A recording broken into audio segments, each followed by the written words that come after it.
What we're talking about here with Flaubert is disillusion, or disillusionment. Remember, that's what we talked about with Marx in the Manifesto, too. For Marx, disillusionment was what the bourgeoisie provided. They stripped away the halo over all sentimental occupations. Remember, he talked about that. All that is solid melts into air, that kind of disillusionment. But for Marx, that was a disillusionment that woke you up to history. You wake up to history, you get rid of your illusions, the clouds go away from your eyes, and then you see what you're really supposed to do with your sober senses. For Flaubert, when you wake up to history, you realize you should retreat to art. Get rid of your illusions and go to art, go to aesthetics. And a great example of that is Madame Bovary. We're reading Lydia Davis's wonderful new translation, and what we're going to do for the rest of the time today is really just focus in on some of the key themes of the novel, which I trust you have read. And if you haven't read it, you should stop the video and don't, as one of my teachers used to say, don't deny yourself the pleasure any longer. Go get the book, read it, and then come back to the video, and we can talk some about it. This is a novel about education in a funny sort of way, and it starts, the first scene really, it starts in a school. And that's where we first meet Charles Bovary, remember? Remember the first time we see him? He comes to school. What are some of the things we first learn about Charles? We were in the study hall, and one of the first things we see about him in the very first paragraphs is that he's too old for the class he goes into. In other words, he's older than the other boys in the school. Why is that? Why is that? You have to go back to the beginning of the book. You'll see that his parents didn't put him in school right away. His father, who's a kind of rough and tumble guy, likes to spit in the spittoon, likes to tell stories about the military. His father fancies himself a disciple of Rousseau. Remember, he wants his kid to go around barefoot. He doesn't really learn anything except for running by the priest. The priest will tell him something in Latin. He's basically, he's behind. And it's a little bit of a joke at the beginning of the novel. Charles is behind when the book starts. He's behind when the book starts. And he stays behind the action really until his death. I mean, he never catches up, really. It's one of the sad parts about him. I ask in class, what do we know about Charles Bovary? And I'm hoping that they'll be very intimidated and they won't say anything for a while. They'll be quiet. Because then I can say, yes, you're right. Because what we know about Charles Bovary is that there's nothing striking about him. So there's that's the phrase in the translation. There's nothing striking about him. It's his hat that we're commenting on, and that this nothingness at the core of Charles. There's a nothingness there that we glimpse sometimes with great sadness throughout the novel. You remember how he comes to be married, and his mother sets it up.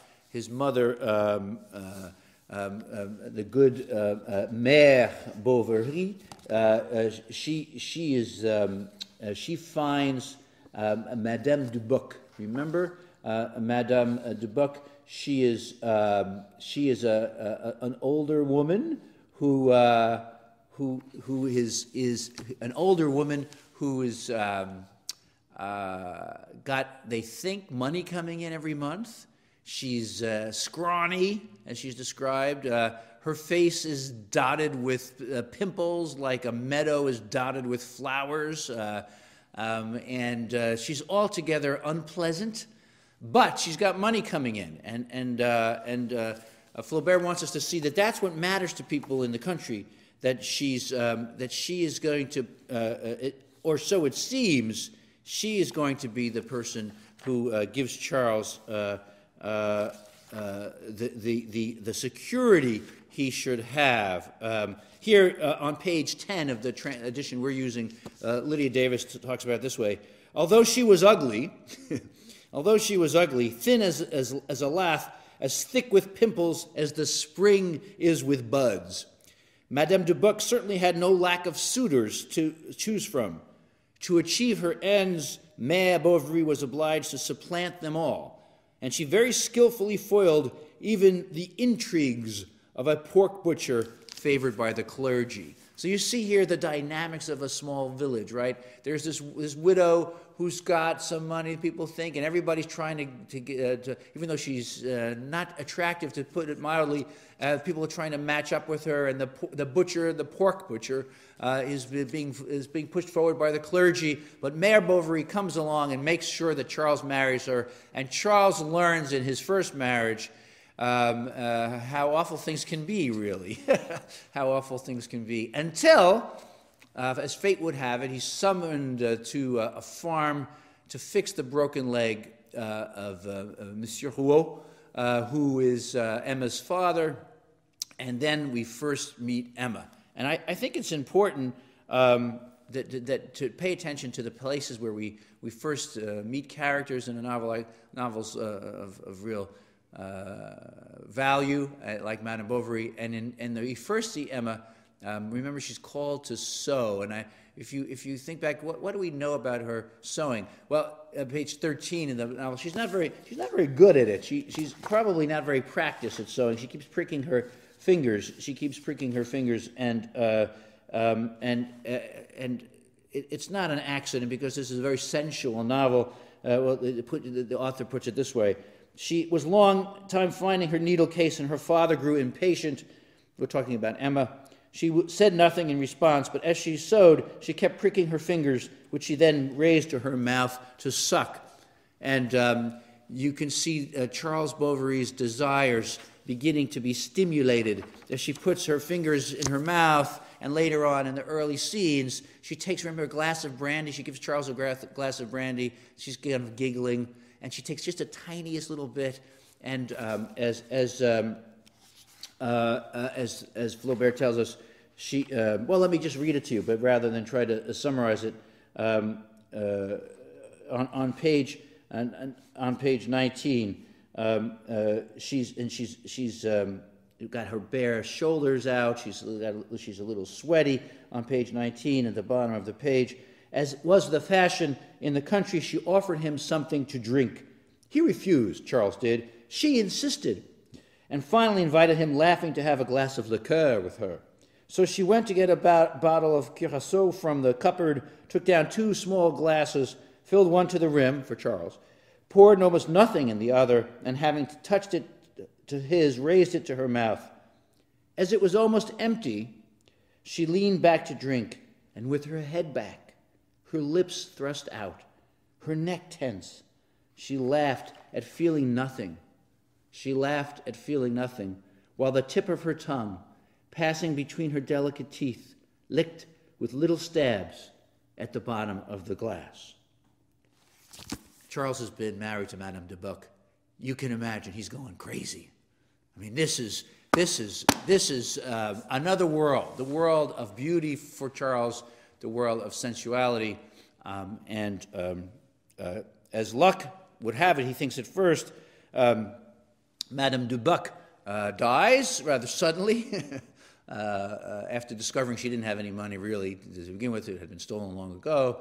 And Charles continues to visit Emma, and as you know, they will eventually be married. What do we know about Emma's education? What do we first know about Emma? We know about the novels she read.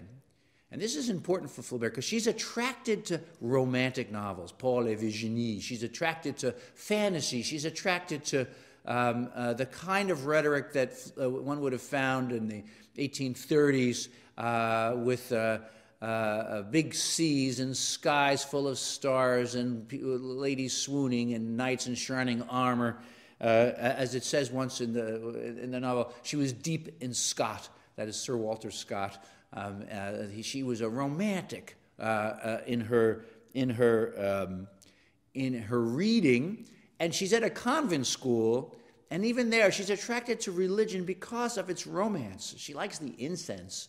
She likes the stories. She likes seeing herself as a woman praying. She's not filled with religious fervor. She's filled with a desire to be a person, the kind of person who gets filled with fervor. And she's searching. You see, she's searching for some way of connecting to the image she has of beauty, of the image she has of being someone who is transported. And as her life unfolds, as you remember, she loses her mother early on. And even in grief at her mother's death, Emma shows herself to be a romantic. Before her marriage, I'm just reading the last paragraph of section 5, part 1. Before her marriage, she had believed that what she was experiencing was love. Never mind. But since the happiness that should have resulted from that love had not come, she thought she must have been mistaken. And Emma tried to find out just what was meant in life. By the words bliss, passion, and intoxication, which had seemed so beautiful to her in books. And now, back to the convent time, or back to the time. She had read Paul et Virginie, the great romantic text, and she had dreamed of the little bamboo house, the Negro Domingo, the dog Faithful, but most of all, the sweet friendship of the good little brother who goes off to fetch red fruit for you from great trees taller than church steeples, or runs barefoot over the sand. So what she liked was the tumultuous, exotic, romantic world of the novel, of stories, of the imagination. Just the same is true of the way she reacts to her mother's death. 2 pages later, after reading about sultans and pipes and sabers and fezzes and ruins, we see at the very bottom of page 33, when her mother died, she wept a great deal in the first few days. She had a memorial picture made for herself with the dead woman's hair. And in a letter she sent to the Berthaud, full of sorrowful reflections on life, she asked to be buried in the same grave later. The good man thought she was ill, because her dad is a real realist, right? The good man thought she was ill and came to see her. Emma was inwardly satisfied to feel that she had, at her first attempt, reached that rare ideal of pallid lives, which mediocre hearts will never attain. In other words, even in the grief for her mother's death, she is trying to imitate an ideal grieving. See you next time.